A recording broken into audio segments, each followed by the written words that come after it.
حضرت صدر صاحب نے جو آپ حضرات کو یہاں تکلیف دینے کا مقصد تھا اس کے سلسلے میں روشنی ڈالی ہے۔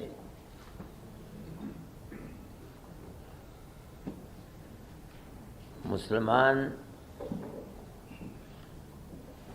ملک کی آزادی کے بعد اس طرح کے مسائل میں گھرا ہوا ہے۔ بابری مسجد کا مسئلہ تھا، لیکن اسی زمانے میں مختلف مسجدوں کے مسئلے، خود دلی کی جامع مسجد کا مسئلہ ہے، احمد آباد کی مسجد کا مسئلہ ہے، سنبھل کی مسجد کا مسئلہ ہے، متھرا ہے، یہ تمام مسائل اٹھ رہے تھے۔ لیکن اس وقت جس تیزی کے ساتھ یہ مسائل اٹھے ہیں ان سے یہ محسوس ہوتا ہے کہ قانون کو سامنے رکھ کر فیصلہ کرنے کی ذمہ داری جن کورٹوں کے اوپر ہے، وہاں ایسی لچک اور ڈھیل پیدا ہوئی ہے کہ جو لوگ عبادت گاہوں پر قبضہ کرنے کا پروگرام چاہتے تھے ان کو سہولت اور آسانی مل رہی ہے۔ کانگریس گورنمنٹ کے زمانے میں سن 91 کا قانون بنا تھا، ہمیں اس کے اوپر بھی یہ اعتراض تھا کہ بابری مسجد کو اس سے الگ کیوں کیا جا رہا ہے، لیکن کیا گیا کیونکہ جمعیت علماء ہی اس کیس کو لڑ رہی تھی،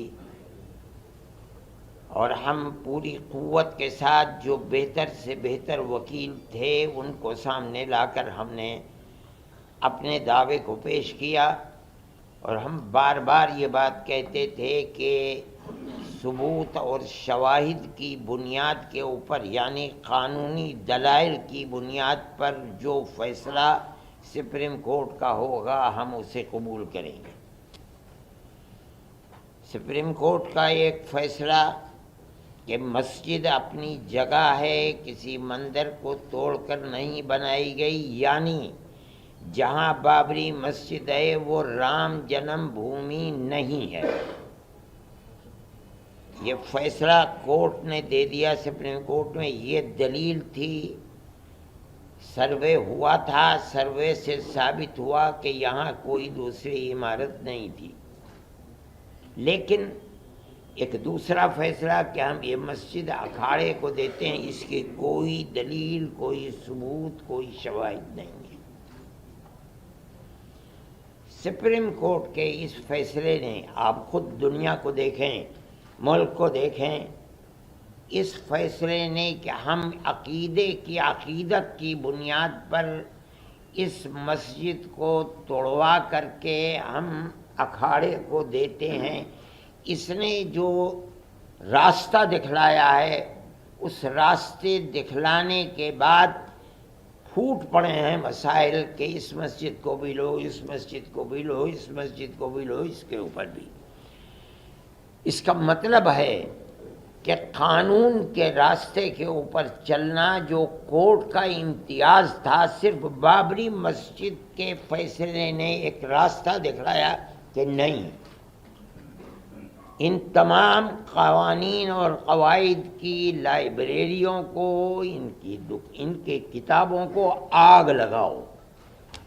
کوئی چیز نہیں ہے۔ فیصلے مذہب کے اندر جو بھی ہوں گے وہ عقیدے کی بنیاد کے اوپر ہوں گے، عقیدت مندی کی بنیاد پر ہوں گے، تو ملک کیسے چلے گا؟ یہ تو ایک تصور یہ دیا جا رہا ہے کہ جہاں بھی اکثریت اس ملک کے اندر اپنی عقیدت کی بنیاد کے اوپر کسی مسئلے کو لائے گی، وہاں حقیقت اور ثبوت و شواہد کو نہیں دیکھا جائے گا، بلکہ وہاں یہ دیکھا جائے گا کہ اکثریت کی عقیدت مندی کیا چاہتی ہے، جو چاہتی ہے اس کو پیش کر دیا جائے گا، تو ملک کیسے چلے گا؟ یہ ایک بات ہے سوچنے کی۔ ہم صرف اتنی ہی بات کہنا چاہتے ہیں کہ اگر روش یہی چلے گی تو چاہے وہ کسی بھی اقلیت کا فرد ہو، چاہے وہ سکھ ہو، چاہے وہ جین ہو، چاہے وہ مسلمان ہو چاہے وہ عیسائی ہو، کسی مسئلے کے اندر اس کو فیصلہ نہیں ملے گا اگر مقابلے کے اندر تناؤ ہے اور اس کے اندر عقیدت اکثریت کی اس کے اندر دخل رکھتی ہے، تو اس کے اندر اس کے مقابلے کے اندر قانون بیکار اور بے اثر ہو جائے گا۔ یہ بات میں ہی نہیں کہہ رہا ہوں، سمجھدار اور بڑے بڑے وکلاء یہ بات کہہ رہے ہیں کہ اس فیصلے نے بابری مسجد کے جو راستہ کھولا ہے کہ عقیدت کی بنیاد جب کبھی مقابلہ ہوگا تو قانون اس کے مقابلے کے اندر ہیج ہو جائے گا، تو پھر لا آپ پڑھاتے کس لیے ہیں؟ لائبریریوں کے اندر آپ کے ہزاروں کتابیں کس لیے رکھی ہوئی ہیں؟ ان کو آگ لگا دیجئے۔ یہی مسئلہ ہے، یہ ملک کا میں سمجھتا ہوں بہت بڑا المیہ ہے کہ اس ملک کے اندر آج مسلمان یہ کہہ رہا ہے کہ مسئلے کی بنیاد لوور کورٹ سے لے کر سپریم کورٹ تک عقیدت کے اوپر ہے، قانون کے اوپر نہیں ہے۔ میں اس کو بہت بڑا المیہ سمجھتا ہوں، اور ایک یہ داہیہ ہے، بڑا مسئلہ ہے۔ اس مسئلے کو سوچنا چاہیے، اور جن لوگوں کے ہاتھ میں ملک کی باگڈور ہے انہیں سمجھنا چاہیے کہ مسئلے ملک کو کدھر لے کر کے چلنا ہے۔ میں اس سے زیادہ اپنے افسوس کا کوئی اور اظہار نہیں کر سکتا۔